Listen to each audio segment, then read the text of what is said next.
Hello, I'm Amy Brower, and this is my older adult oral video presentation. I decided to focus in on the young adult developmental stage due to my grandmother giving me the most information about her life during this stage of development. There are three main milestones within this stage, according to Erikson's theory: physical, cognitive, and emotional. The physical being bodies are now full grown and individuals are at their peak physical performance. This physical performance starts to decline towards the end of early adulthood and into the later adult years. And this is also when health habits are now established, and they will also be carried into future stages as well. The next one is cognitive. Individuals now have more complex and reflective thoughts.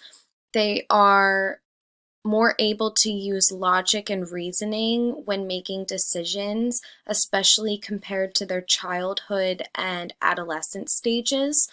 They are also now able to connect their past with newer experiences or newer acquired information in order to make decisions.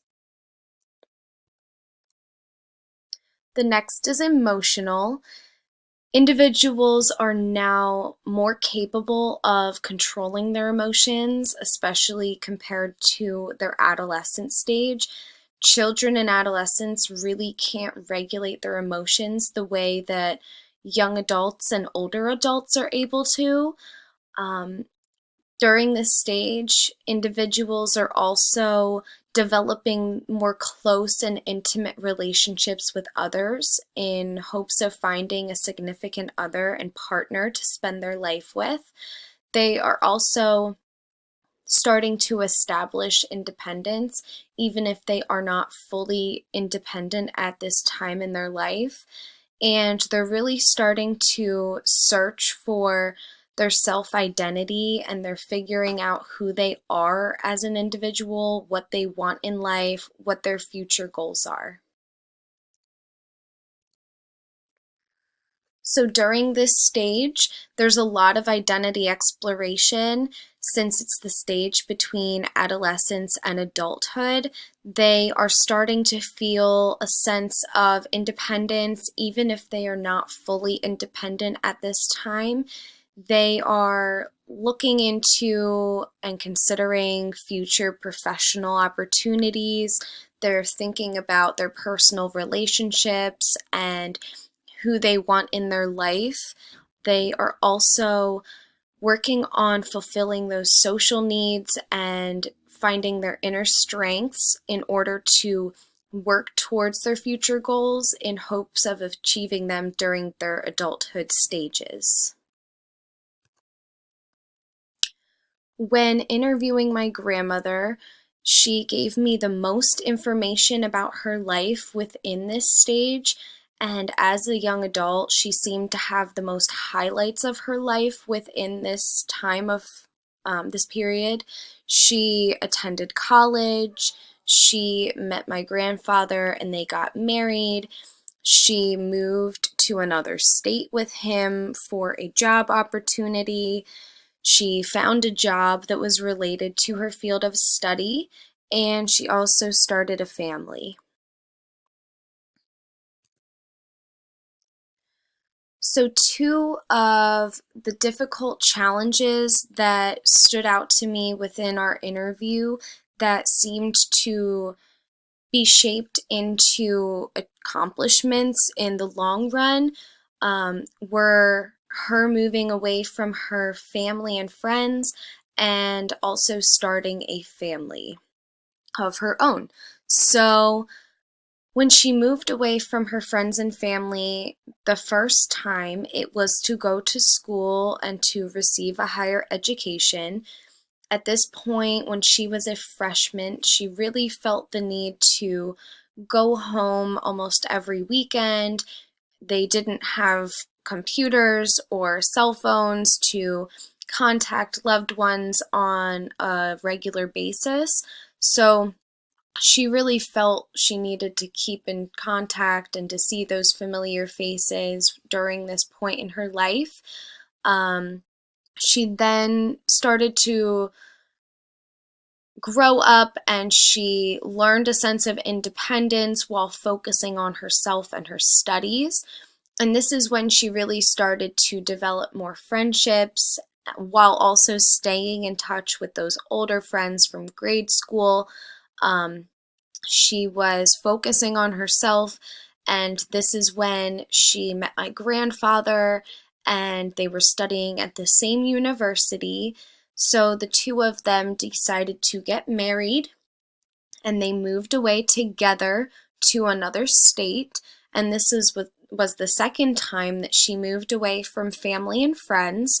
So this could have been another difficult challenge, especially since it was another state and she was even further from her loved ones, but she changed it to an accomplishment because she did end up finding a fulfilling job that was in her field of study, and she really liked the people that she worked for. She liked what she was doing, and she felt a sense of purpose.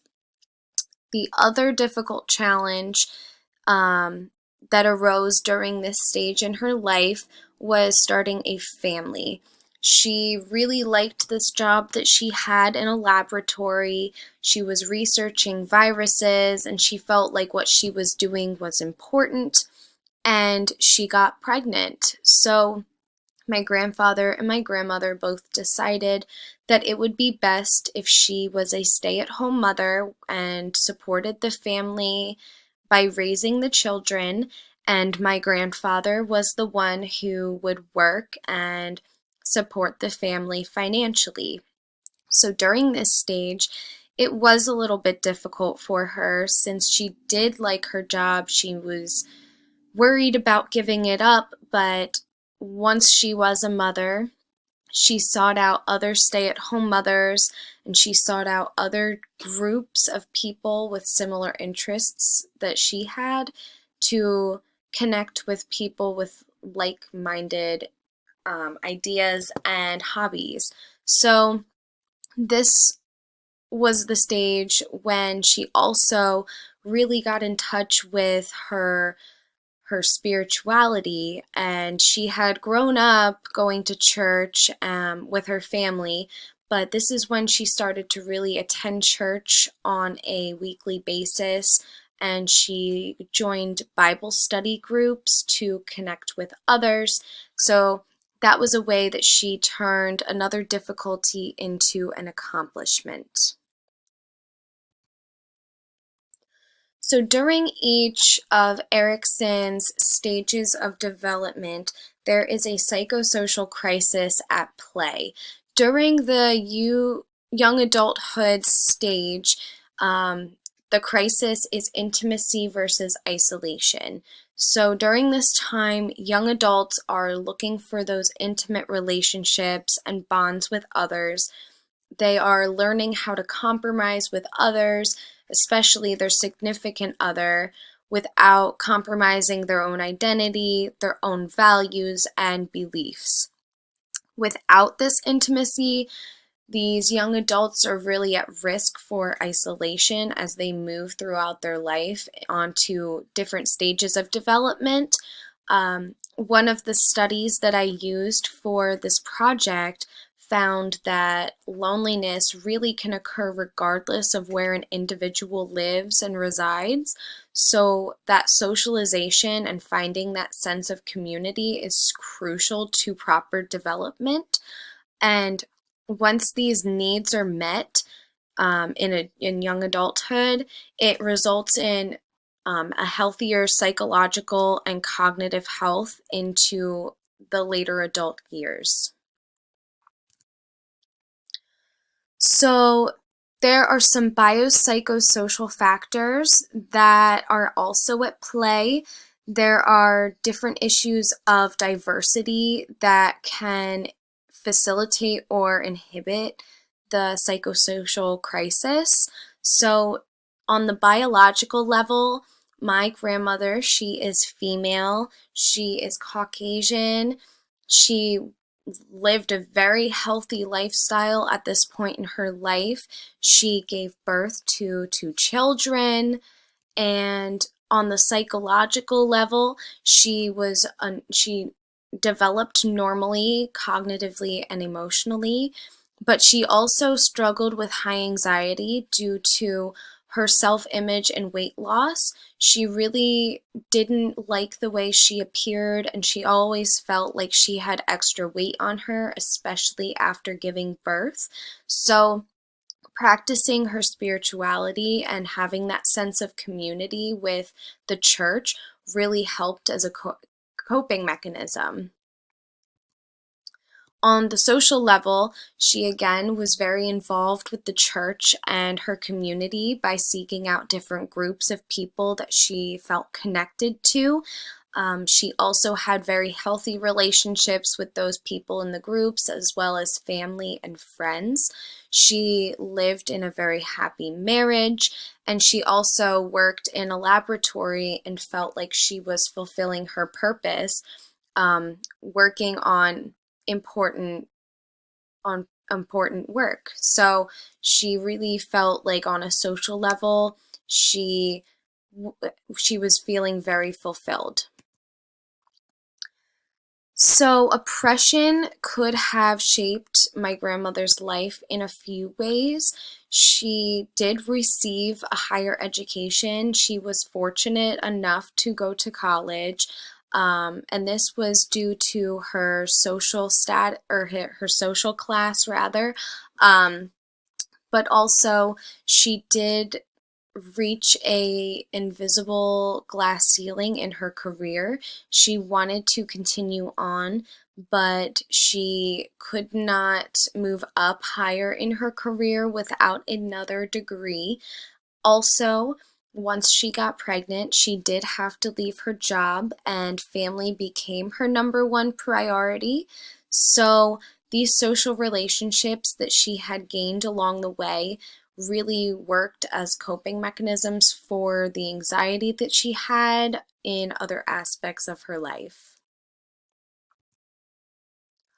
Another theory that relates to my grandmother's life is Fowler's theory of faith development, considering my grandmother is very spiritual and believes in Christianity.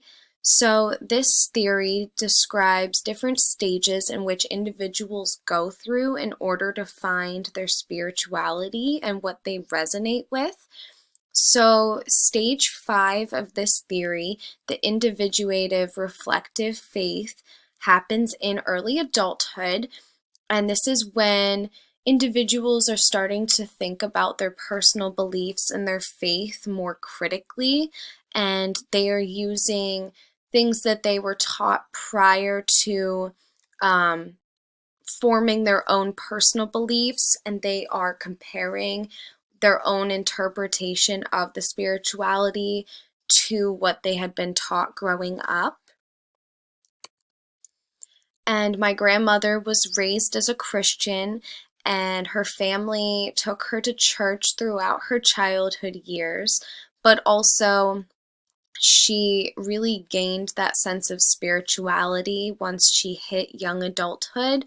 She, during this stage, continued to attend church on a weekly basis, as well as sought out different Bible study groups that she really resonated with and formed lasting friendships with.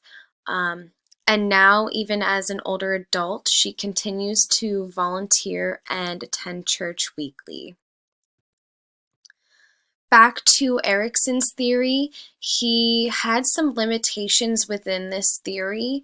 There were variations between individuals' development. So during each stage, he is pretty vague and abstract about development. So this can't be applicable to everyone.